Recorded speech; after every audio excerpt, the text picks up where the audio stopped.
Assalamualaikum warahmatullahi wabarakatuh.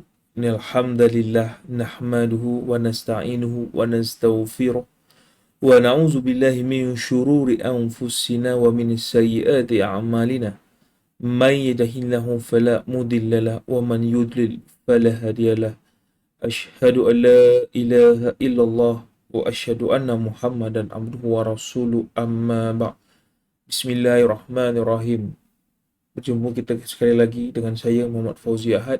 Kita akan melanjutkan perbincangan kita berkaitan dengan regenerasi UMNO. Di sini kita akan membincangkan bagaimanakah ideologi generasi ini perlu kita fahami.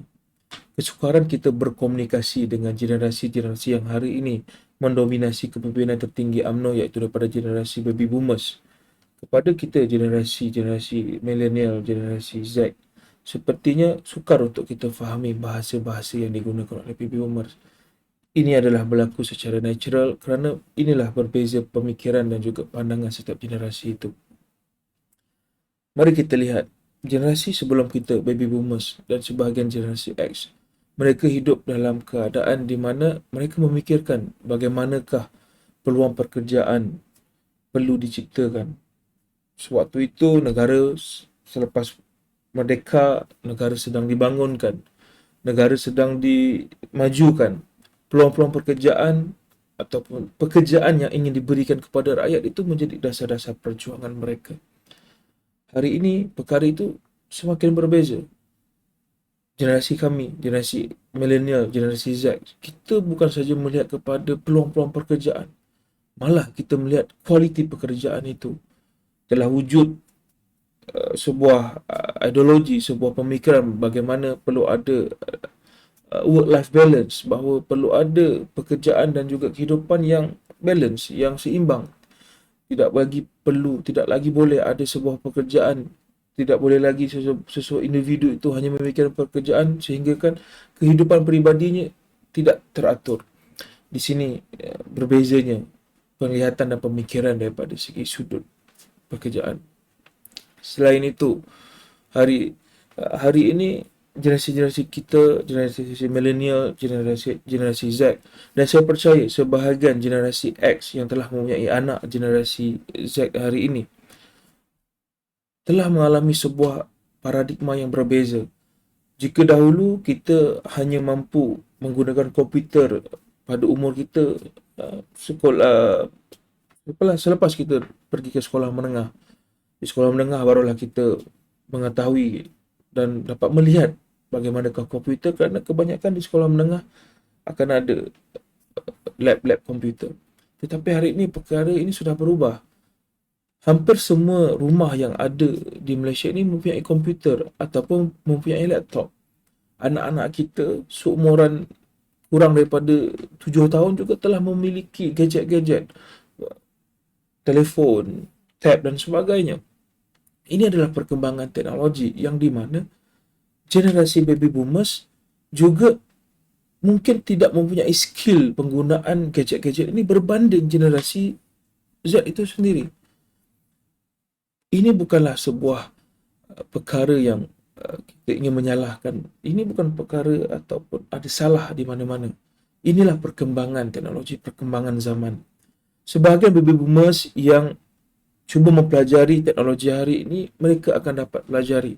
Tetapi ada keterbatasan kepada mereka kerana usia mereka bukan lagi usia yang mempunyai sebuah ketajaman pemikiran, kekuatan tenaga untuk mempelajari dan untuk memahami teknologi-teknologi pada hari ini. Lihat saja, jika sesiapa yang mempunyai ibu bapa yang mungkin berumur lebih 60 tahun, mungkin 65 hingga ke 70 tahun, sebahagian besar mereka jika kita minta, kita arahkan untuk menukarkan sebuah file Word kepada PDF juga akan menjadi sebuah kecelaruan bagi mereka.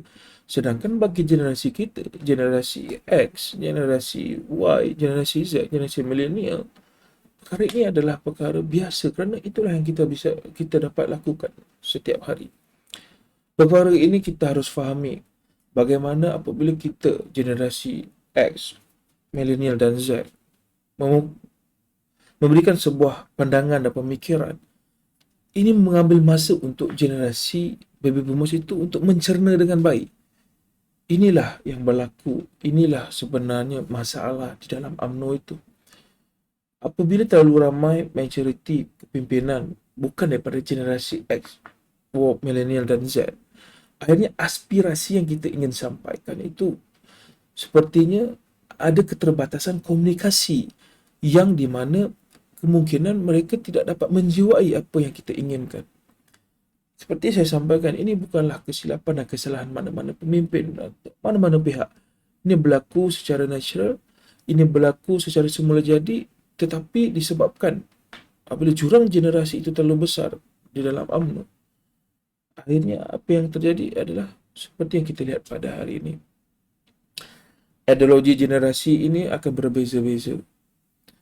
Jika dahulu ibu bapa kita, nenek-nenek kita memperjuangkan kemerdekaan, ibu bapa kita memperjuangkan pendidikan, mungkin kita generasi X, millennial dan Z, kita ingin memperjuangkan kualiti kehidupan. Kita akan menceritakan kepada perkara pendapatan tinggi. Kita akan menceritakan kepada suasana kehidupan yang lebih baik, mutu kehidupan yang lebih baik dan sebagainya. Perkara-perkara begini berbeza sudut pandang daripada setiap generasi. Jadi oleh itu, mari kita fahami, mari kita hayati perkara ini yang berlaku dan bagaimana kita dapat mengubahnya.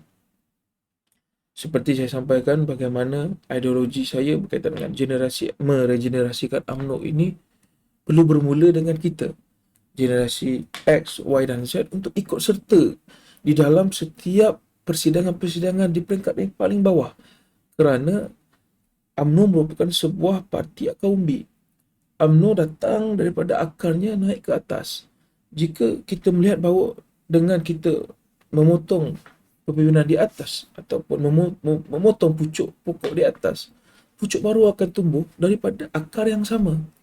Tetapi jika akarnya kita sama-sama olah, kita sama-sama masuk dan sama-sama kita perbaharukan akar-akar dan kita mengekalkan akar-akar lama, kekuatan UMNO akan lebih disinergikan dengan kekuatan percampuran antara orang generasi yang baru dan generasi yang lama. Tetapi untuk membawa aspirasi generasi baru dengan keadaan yang lebih tinggi, kita harus mengawal majoriti akar-akar ini. Akhirnya apabila akar ini kita telah memajoritikan akar-akar ini, kita mampu menaikkan, meletakkan pemimpin yang kita inginkan di kawasan batang pohonnya. Batang pohonnya akan naiklah pemimpin kita. Kita mendominasikanlah akar, pucuk-pucuk dan daun-daunnya. Inilah ideanya. Inilah apa yang saya ingin bawakan, di mana sinergi antara pemimpin muda dan pemimpin berpengalaman itu perlu. Tetapi untuk anak muda, untuk kita membawa aspirasi kita ke peringkat yang lebih tinggi, kita harus mengawal majoriti. Kerana dengan majoriti inilah kita akan memimpin. Seperti yang saya sampaikan sebelum ini dalam topik jurang generasi, majority rules, minority rights. Majoriti akan memimpin, minoriti kita hanya boleh kita punya hak bersuara. Fahamilah dengan baik apa yang ingin saya bawakan dan mari kita percambahkan lagi ideologi-ideologi ini untuk menjadi sebuah ideologi yang lebih baik. Saya ingin komen dan juga saya ingin pandangan daripada saudara-saudara, kawan-kawan, teman-teman, sahabat-sahabat saya berkaitan dengan apa yang telah topik yang saya perbincangkan ini. Saya ingin jadikan ini sebuah perbincangan, bukanlah sebuah arahan. Kerana saya pasti kita anak muda, kita bukannya bukannya generasi yang ingin ikut, tapi kita generasi yang ingin ikut serta. Kita generasi yang ingin bersama dan bersama-sama kita menggarap apa yang kita inginkan. Cukup sampai di sini. Assalamualaikum warahmatullahi wabarakatuh.